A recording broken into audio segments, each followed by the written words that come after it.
Good morning बच्चों, जय श्री राम। पिछली क्लास में अपन ने ये सब कुछ समझ लिया था। इसमें अब अपन को आज ये समझना था कि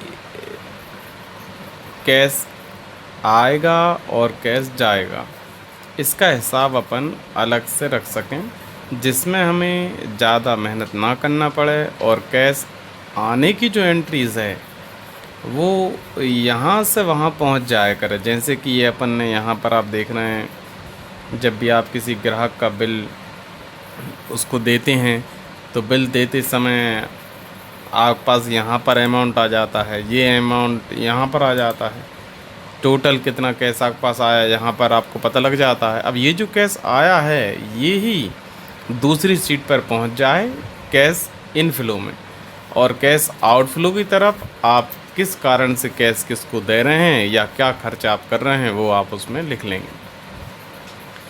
तो अब इसके लिए सबसे पहले अपन को ये समझना पड़ेगा कि एक सीट से दूसरी सीट में ये अमाउंट कैसे जाएगा, और ये अमाउंट ऑटोमेटिकली यहाँ पर चेंज तो हो जाता है, ये अपन ने पिछली क्लास में सीख लिया था। अब यहाँ पर चेंज होने के साथ साथ ये ऑटोमेटिकली नेक्स्ट सीट में चेंज कैसे होगा, ये अपन को आज समझना है। तो अपन सबसे पहले तो यहाँ पर एक इंसर्ट कर लेते हैं सीट, न्यू सीट अपन इंसर्ट कर ली है। यहाँ पर अपन अब कुछ कॉलम अपने हिसाब से बना लेते हैं। तो यहाँ अपन ने एक कॉलम बनाया डेट का, जिसमें अपन डेट लिखेंगे। इसके बाद अपन ने कॉलम यहाँ पर बना लिया है कैश जैसे अपने पास आता है तो किस कारण से आता है, वो अपन ने रीज़न कोई भी अपन लिख रहे हैं उसका अपन ने यहाँ पर बना लिया है। तो यहाँ पर अपन ने पर्टिकुलर अर्थात अपन ने विवरण का कॉलम बना लिया है, नरेशन का कॉलम बना लिया है। यहाँ पर अपन विवरण लिखेंगे कि कैश क्यों जा रहा है, और यहाँ पर अपन लिखेंगे कैश यानी अमाउंट, यानी कितना अमाउंट अपने पास से जा रहा है। अब इसके ऊपर अपन राइट क्लिक करते हैं, इंसर्ट कर लेते हैं। अपन कभी भी किसी भी समय कहीं पर भी रो या कॉलम बड़ी आसानी से इंसर्ट कर सकते हैं, हमें जैसी आवश्यकता हो वैसे हम इंसर्ट कर लेंगे। अब यहाँ पर आप जिस कंपनी में जॉब कर रहे हैं उस कंपनी का आपको नाम लिखना है, तो आप यहाँ पर कंपनी का नाम लिख देंगे। तो अपन ने यहाँ पर ICICI विदिशा लिख दिया।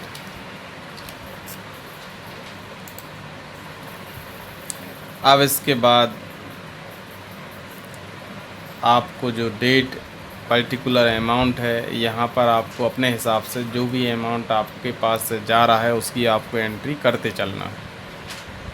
अपन यहाँ कोई एक एंट्री कर देते हैं, माना कि 1 जनवरी 1/1/2020 को अपन ने यहाँ कोई एंट्री की। किसी कारण से अपन ने टेलीफोन का बिल भर दिया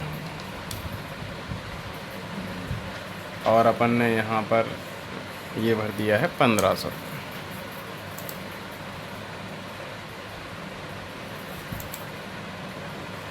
अब यहाँ पर अपन राइट क्लिक करेंगे, इंसर्ट करेंगे, और यहाँ पर अपन इसको सेलेक्ट कर रहे हैं और यहाँ अपन लिख रहे हैं एक्सपेंसेस। यहाँ पर मतलब अपन को सारे एक्सपेंसेस लिखना है। अब अपन यहाँ पर डार्क कर लेते हैं, अपन ऑल बॉर्डर कर लेते हैं, ऑल बॉर्डर बटन से इस तरह अपन ने कर लिया। अब इसके बाद यहाँ पर अपन चाहते हैं कि जो कैश आता जाएगा, जब भी कोई ग्राहक से अपने पास कैश आएगा तो यहाँ पर ऑटोमेटिकली लिखाता जाए, हमें बार बार यहाँ पर देखकर कॉपी करके पेस्ट करना ना पड़े, या फिर यहाँ पर देखकर हमको वहाँ पर लिखना ना पड़े। इसके लिए हम एक बड़ा आसान तरीका यहाँ पर अपनाने वाले हैं। तो यहाँ पर अपन सबसे पहले लिख रहे हैं कैश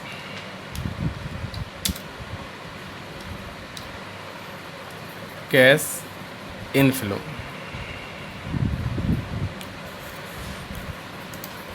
तो जो कैश अपने पास आएगा वो यहाँ पर आ जाया करेगा। तो कैसे आएगा वो देखें। अपन ने बराबर यहाँ पर लगाया और अपन यहाँ पर गए और अपन ने कैश पर जाकर एंटर दबा दिया। आप देख रहे हैं यहाँ पर कैश आ चुका है। अब जैसे ही अपन यहाँ कोई अमाउंट चेंज करते हैं तो यहाँ भी अमाउंट चेंज होगा, और यहाँ अमाउंट चेंज होते ही यहाँ पर भी अमाउंट चेंज होगा। अपन सीट का नेम रीनेम कर लेते हैं। राइट क्लिक करेंगे और रीनेम करेंगे। यहाँ से अपन कोई भी सीट का नेम दे सकते हैं। तो यहाँ पर अपन ने सीट का नेम दे दिया है कैश इन आउट। यहाँ अपन कैश इन आउट का हिसाब रखना सीखना है। तो अब अपन चलते हैं बिल पर और अपन देखते हैं कि ये अमाउंट चेंज अपने आप कैसे होती है और होती है कि नहीं होती। माना कि यहाँ पर किसी ने कहा कि मुझे कंप्यूटर 2 मैंने लिए थे, एक और मुझे वापस करना है, तो एक ही रखना है बस। तो एक अपन जैसे इंटर दबाएंगे तो ऊपर देख रहे हैं 1,55,600 अमाउंट है, ये चेंज हो जाएगा। अब आप देख रहे हैं 1,37,503 हो चुका है। अपन देखते हैं क्या वहाँ पर भी 1,37,503 हुआ है। ये देखिए यहाँ पर भी 1,37,503 हो चुका है। इस तरह से आप बड़ी आसानी से हिसाब किताब रख सकते हैं और आपको ज़्यादा मेहनत भी नहीं करना पड़ेगी। आप यहाँ पर जैसे ही ग्राहक का हिसाब किताब करते हैं या ग्राहक को आप कोई सामान वापस लेते हैं, देते हैं, तो ऐसा करते ही यहाँ पर अमाउंट अपने आप चेंज हुआ करेगा। और कैसे चेंज होगा ये अपन पिछली क्लास में सीख चुके हैं। जिन्होंने पिछली वीडियो नहीं देखी है वो पिछली वीडियोस को डे 1 से लगाकर और अभी तक डे 8 तक पूरा देखें, उसके बाद ये डे 9 की वीडियो आपको समझ में आएगी। आओ अपन कैश इन में चलते हैं। अब यहाँ पर अपन को ये देखना है कि जो कैश जाएगा अपने पास से, कैश जाने के बाद कितना कैश बचा, ये अपन को हिसाब पता लगता जाएगा। तो अपन इसको सबसे पहले तो ग्रीन कर देते हैं। ग्रीन मतलब कैश आया है। फिर अपन एक रेड कर लेते हैं। रेड में आएगा कैश गया, जो भी कैश जाएगा वो रेड में आता जाएगा। इसके बाद जो कैश बचेगा अपने पास वो यहाँ ब्लू में आएगा। अपन ने 3 कलरों में डिवाइड कर लिया है। कैश आएगा, जाएगा और कितना बचा ये हमें पता लगता जाएगा। इसके बाद आप जब कैश को बैंक में भेजेंगे तो यहाँ पर अपन बैंक के लिए भी एक कलर कर लेते हैं। ये अपन ने बैंक के लिए कर लिया, बैंक में भेज दिया।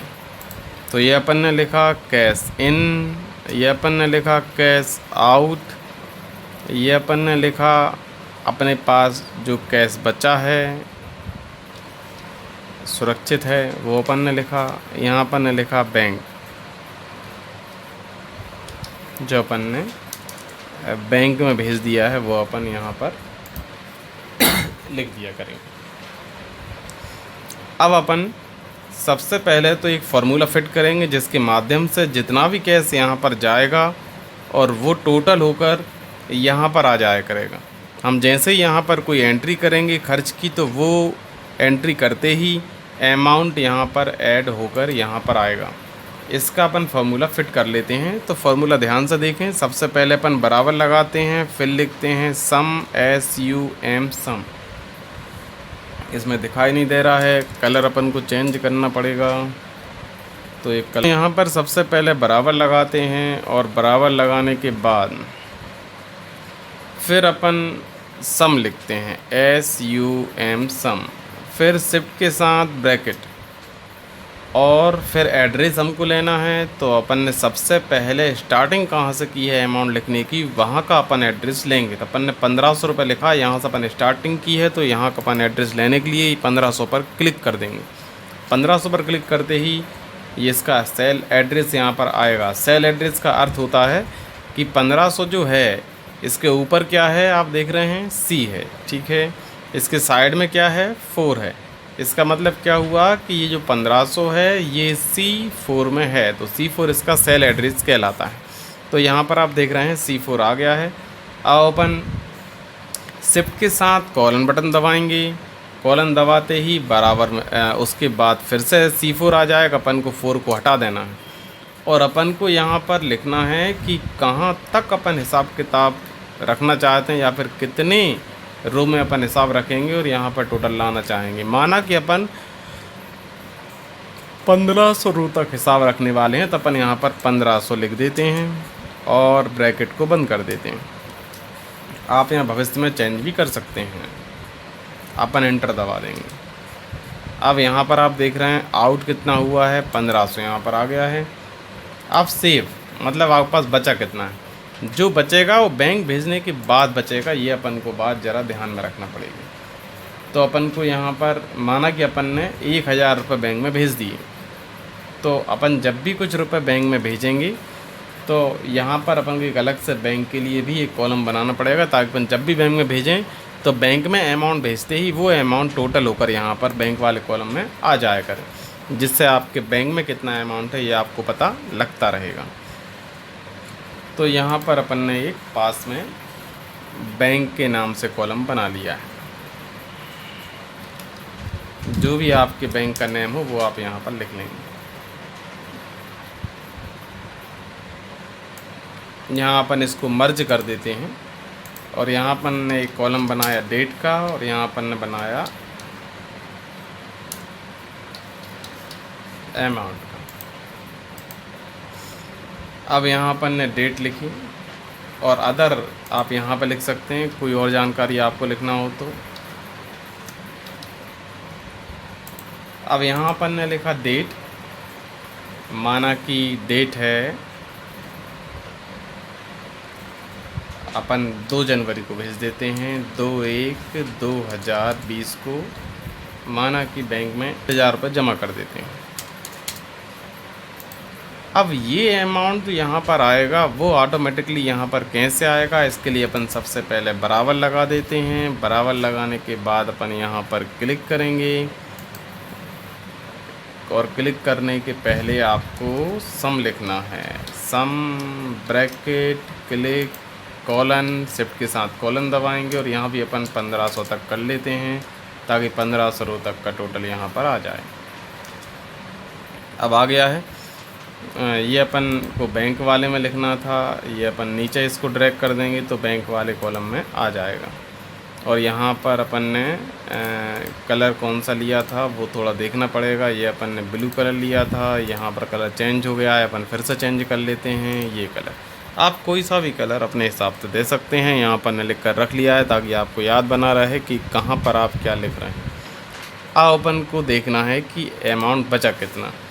तो अमाउंट बचा उसके लिए अपन सबसे पहले बराबर लगाएंगे। बराबर लगाने के बाद क्लिक करेंगे, फिर माइनस, फिर क्लिक, फिर माइनस, फिर क्लिक और एंटर दबाते ही आपको पता लग जाएगा कितना अमाउंट आपके पास बचा। अब आप हिसाब भी लगा सकते हैं।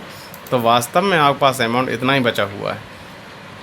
1,37,000 में से आप 20,000 घटाएंगे तो कितने बचेंगे, 1,17,503। अब 1,17,503 में से आप 1500 घटाएंगे तो 1,16,003 बचेंगे। इस तरह से आप हिसाब चेक भी कर सकते हैं कहीं यहाँ पे कोई मिस्टेक तो नहीं है। अब अपन ने यहाँ तक सीख लिया है, इससे अगला अपन अगली क्लास में सीखेंगे। ठीक है बच्चों, गुड मॉर्निंग, जय श्री राम।